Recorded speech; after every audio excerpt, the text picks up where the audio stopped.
अस्सलाम वालेकुम वरहमतुल्लाहि वबरकातुहू औज़ुबिल्लाहि मिनश शैतानिर रजीम बिस्मिल्लाहिर रहमानिर रहीम శాపగ్రస్తుడైన సైతాన్ బారి నుంచి సృష్టికర్త అయిన అల్లాహ్ యొక్క రక్షణని అల్లాహ్ యొక్క సహాయాన్ని రక్షణ వేడుకుంటూ ఉన్నాను ఆమీన్. అల్లాహ్ ప్రవక్త ముహమ్మద్ సల్లల్లాహు అలైహి వసల్లం గారిపైన శాంతి శుభాలు కురిపించండి వల్ల ఆమీన్. ఈ రోజు మనం తెలుసుకునే విషయం ఏంటంటే ఖురాన్ మరియు హదీసుల ఆధారంగా ఇస్లాం గురించి మనం తెలుసుకుంటూ ఉన్నాము. దేవుడి పట్ల భయం కలిగి ఉండాలి, భయంతో పాటు ఆశ కలిగి ఉండాలి. ఎందుకంటే దేవుని యొక్క శిక్షలు అనేవి ఉన్నాయి.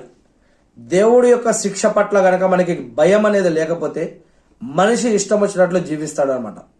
ఎన్నో పాపాలు, నేరాలు, ఘోరాలు, క్రైమ్స్కి గురవుతాడు. అందుకే దేవుడి పట్ల ఎంత అయితే ఆశ ఉందో అంతే భయం, భక్తి, గౌరవ, మర్యాద కూడా కలిగి ఉండాలి. దేవుని యొక్క శిక్షలు కూడా ఉన్నాయని మనం నమ్మాలి, విశ్వసించాలి. ఆ యొక్క భయం ఉన్నప్పుడే మనం మనిషి అనేవారు మరి దేవుడికి భయపడుతూ సమాజంలో ఇష్టం వచ్చినట్లు కాకుండా ఒక క్రమశిక్షణ పద్ధతిలో బతకడం కోసం మరి ఈ యొక్క దేవుడి పట్ల ఉండే మనకి ఈ యొక్క భయం, భక్తి, గౌరవ, మర్యాద మనల్ని ఒక మనిషిని ఒక క్రమశిక్షణలో పెడుతుందని ఖురాన్ మరియు హదీసులు తెలియజేస్తూ ఉన్నాయి. నేను కొన్ని ఖురాన్ వాక్యాలని చదివి వినిపించడం కోసం ప్రయత్నిస్తాను. ముందుగా ఔజు బిల్లాహి మినష్ షైతానిర్ రజీమ్ బిస్మిల్లాహిర్ రహమానిర్ రహీం. మరి ఖురాన్లో సూరా అల్ ఆరాఫ్లో 99వ వాక్యం ఏమిటంటే, ఈ యొక్క వాక్యంలో ఏం చెప్పబడిందంటే, నిజానికి వినాశనాన్ని కోరుకుంటున్న జాతి మాత్రమే అల్లా ఎత్తుగడ పట్ల నిర్భయంగా ఉండగలదు.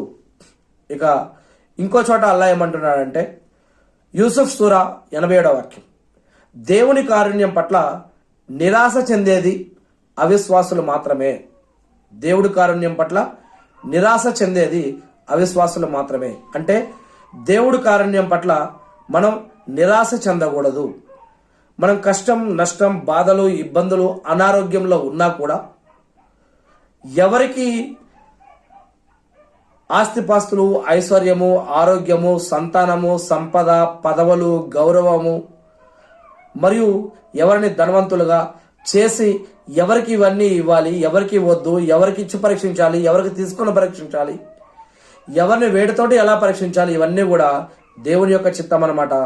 అందుకే ఇవన్నీ దేవుడు మనల్ని ఉంచిన స్థితిలో మనం ఉండడం కోసం ఇష్టపడుతూ ఆ స్థితిలో మనం దేవుణ్ణి మరవకుండా, తిట్టకుండా, ఇబ్బంది పడకుండా, ఆరాధన పట్ల విముఖత చూపకుండా మన ప్రయత్నం మనం చేస్తూనే ఉండాలి. దేవుణ్ణి ఆరాధిస్తూ ఉండాలి, అర్థిస్తూ ఉండాలి. మనం ఆత్మహత్యలు చేసుకోకూడదు, అక్రమాలు, అన్యాయాలు, చెడలవాట్లు, మత్తు పదార్థాల జోలికి వెళ్ళకూడదు, ఇతరులను ఇబ్బంది పెట్టకూడదు. మంచి పద్ధతిలో మనం జీవిస్తూ మనం దేవుని నమ్ముకుని దేవుణ్ణి ప్రార్థిస్తూ ముందుకు సాగుతూ ఉండాలి. అంతేగాని ఇటువంటి వేరే పక్కదారులు, వేరే పక్క త్రోవలు, ఇటువంటి వాటికి మనం